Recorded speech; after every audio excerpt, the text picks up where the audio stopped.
And I used to watch the birds over there, and I'd guess that about 90% of the birds disappeared as a result. But what we did was destroy their environment. And that's the kind of thinking we need to get into more and more. Give nature what nature needs, and we take part of it to live on and be happy.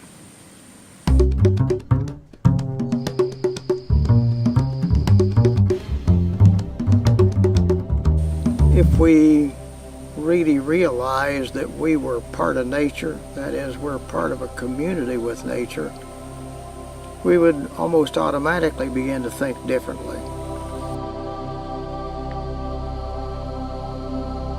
Quite a few religions are into that. Buddhism, where you reach a state of enlightenment that you're connected to everything else, or some of it's in Judeo-Christian type religions, or certainly was present in the belief systems of a lot of indigenous people. When scientists have attempted this, that they will try to demonstrate in a rational way that this is a tremendously complicated, interdependent world.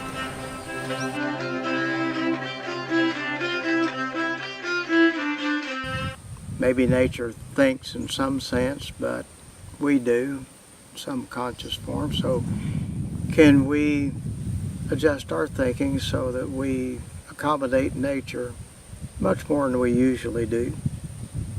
And can we look at the problems we have coming at us so that we'd learn how to enjoy life more and use less doing it?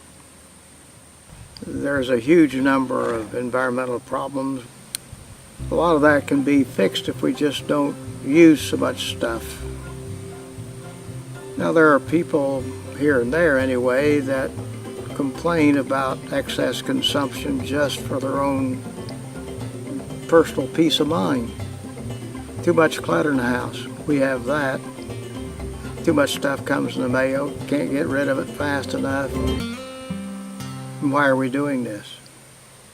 So, to help people that are satiated with consumption, there's an organization called Adbusters, well known for proclaiming Black Friday after Thanksgiving to also be Buy Nothing Day. Be content that day, not going online, not going to a mall, not going to a big box, buying nothing. You Google, there are a lot of minimalist programs out there. Some of them have regimens to help us daily change our habits so we just keep less, use less. People sometimes get happier with that. Dig a little deeper, symbiotic thinking or learning to think more like nature, and that would involve us using measurements of what we do that look at effects on nature rather than what we get from it. And so if you just look at return on energy, which nearly all animals use and we do instinctively when we're doing something physical, that's the way nature thinks. If we try to maximize life per acre, that's paying attention to what nature might think. That's giving nature its due, giving it its space, knowing that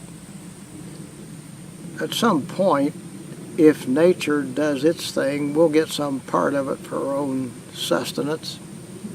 But maybe one of the more successful ways to do it would be to grow some plants that greatly increase the carbon absorbing capacity of both the plants and in turn the soil. So what can you do with your business or your community or close to you that makes a dent in this? We can start by trying to do something with what we can influence where we are. And so you get all the little ideas like being a minimalist or doing organic gardening or doing something different from what we're now doing and stopping some of the things we're now doing. And that is an inroad. It's a beginning. because we do have such a clash between what we do and what maybe we think we ought to do.